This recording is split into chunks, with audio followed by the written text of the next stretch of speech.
I listen to music mostly for mood when I'm writing.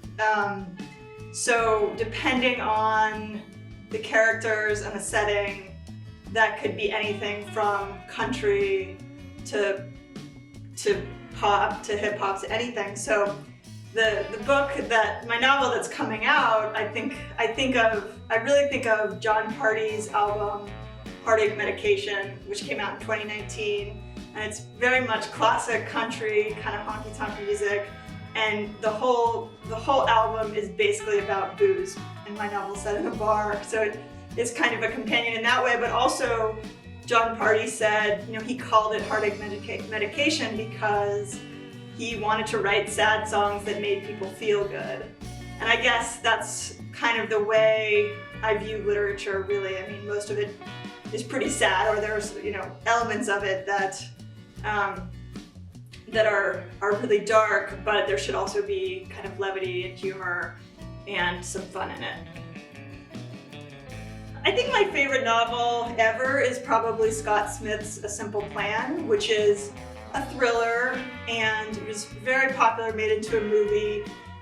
But the beauty of the book, I think, for me, is that it's about ordinary people in a small town that, over the course of the novel, do horrific things. And it kind of explores how, when one action leads to another action and snowballs, how a regular person could end up committing acts that none of us would ever imagine possible.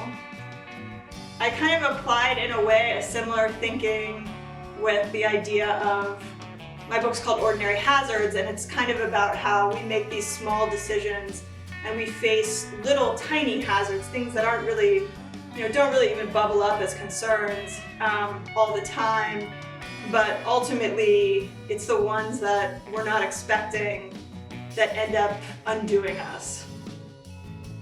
It has to be Prairie Lights. I spend a ton of time there in the cafe. I edited my book there, but also just going to readings there. I've seen authors that I've admired my whole life come through this tiny town in Iowa. And it's largely due to the influence of Prairie Lights, so I just really appreciate having them here in the community.